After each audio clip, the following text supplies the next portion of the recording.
Hello, आज हम लोग समझेंगे इस वीडियो में कि मूल अंश या मूल प्रभाज किसे कहते हैं। मूल अंश ही मूल अंश का ही दूसरा नाम मूल प्रभाज भी होता है, जो यहाँ पे दिखाई दे रहा है।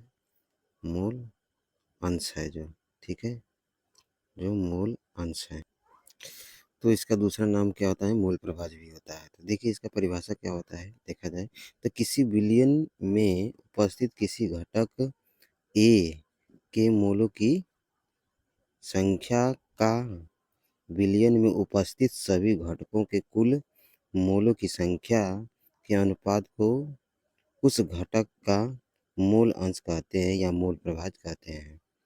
मूल अंश एक विमहीन राशि है, एक विमहीन राशि है तथा इसका मान 0 से 1 के बीच होता है। अब इसके फार्मूला क्या होते हैं? सूत्र, तो किसी द्विघटीय द्विघटकीय विलयन, यानी कि जो द्विघटकीय विलयन का मतलब कि जो विलयन बना है दो घटकों से मिलकर बना होगा, यानी कि उसमें कम से कम दो पदार्थ होंगे, उसी को द्विघटकीय बोल रहा है। अर्थात जैसे कि यहाँ चित्र में दिखाई दे रहा है कि ये जो है घटक ए है और एक घटक बी है। अब इसमें जो ब्लू कलर का दिखाई दे रहा है ये घटक ए है, और जो इसमें रेड कलर का दिखाई दे रहा है घटक बी है। तो दो प्रकार के इसमें घटक हैं, उन्हीं को बोला है क्या, किसी द्विघटकीय विलयन में। मान लीजिए घटक ए के मोल बराबर क्या है, एन ए है, और घटक बी के मोल क्या है, बराबर एन बी है। तो घटक ए के लिए मूल प्रभाज या मूल अंश निकालेंगे। मूल अंश घटक ए के लिए निकालेंगे तो क्या हो जाएगा फार्मूला, तो जीटा ए बराबर, इसका नाम क्या हो जाएगा, जीटा ए, एक्स नहीं बोलेंगे, जीटा बोलेंगे। जीटा ए बराबर घटक ए के मूलों की संख्या बटा विलयन में उपस्थित सभी घटकों के मूलों की संख्या। इससे यदि हम घटक ए में क्या कर दें, डिवाइड कर देंगे, तो घटक ए का मूल प्रभाज निकल जाएगा। उसी तरह से जब हम लोग क्या करेंगे कि घटक बी का मूल अंश निकाल रहे हैं या मूल प्रभाज उसी को कह रहे हैं, तो लिखेंगे पहले क्या, घटक बी के मूलों की संख्या बटा उस विलयन में उपस्थित सभी घटकों के मूलों की संख्या का योग से डिवाइड कर देंगे, तो निकल जाएगा घटक बी के मूलों की संख्या। हाँ, ध्यान है उसमें जो घटक कण हैं, जैसे इस विलयन में दो घटक कण थे, एक ए था एक बी था।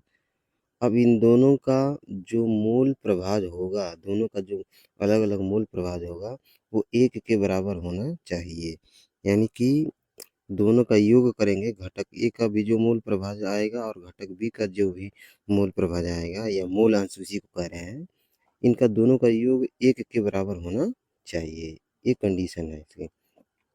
अब यहाँ पर वही चित्र दिया गया था कि द्विघटिकीय विलयन की चित्रात्मक प्रस्तुति दी गई थी कि जो ब्लू कलर का है वो घटक ए है, जो रेड कलर का है वो घटक बी है। दोनों एक दूसरे में मिलकर विलयन बनाए हुए हैं, ठीक है। अब एग्जाम टिप्स से देखा जाए तो क्या क्या याद रखना है। मूल अंश में केवल मूलों की संख्या का प्रयोग होता है, द्रव्यमान या आयतन का नहीं होता है, बात सही है। किसी किसी भी विलयन में सभी घटकों के मूल अंशों का योग हमेशा एक होता है, ये तो अभी बताएं यहाँ पर, ठीक है। यानी किसी भी विलयन में सभी घटकों के मूल मूल अंशों का योग जो हमेशा होता है एक ही होना चाहिए, ये कंडीशन है। सूत्र को याद रखें कैसे, यन घटक और यन कुल घटक, यानी कि जिस घटक कण का हमें मूल अंश निकालना है तो उसके मूलों की संख्या पहले ऊपर रहेगा, और जो विलयन में सभी घटक कण होंगे उनके मूलों की संख्या का योग रहेगा, उनसे डिवाइड करेंगे तो उस पदार्थ का मूल प्रभाज निकल जाएगा, ये कह रहा है।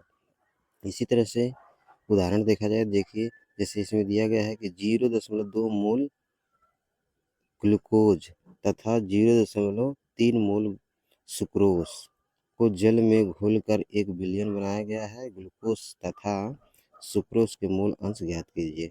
तो देखिए पदार्थ ए ग्लूकोज ए जो है इसका मोल कितना है 0.2 है और सुक्रोज बी का जो मोल है कितना है 0.3 है।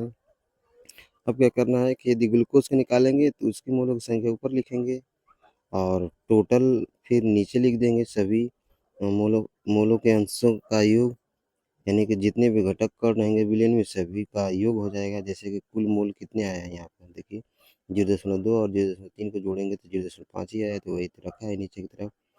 और कितना आ जाएगा ग्लूकोज का मोल प्रभाव 0.4 आ जाएगा। उसी तरह से सुक्रोज का भी निकालेंगे तो 0.3 बटा के 0.5 आ जाएगा का 0.6 आ जाएगा।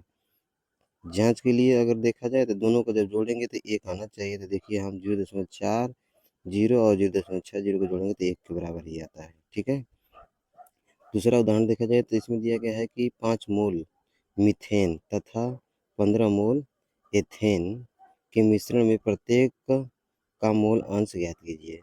तो मोलों की संख्या तो दे ही दिया है, देखिए ये मीथेन का मोलों की संख्या है और ये एथेन के मोलों की संख्या है।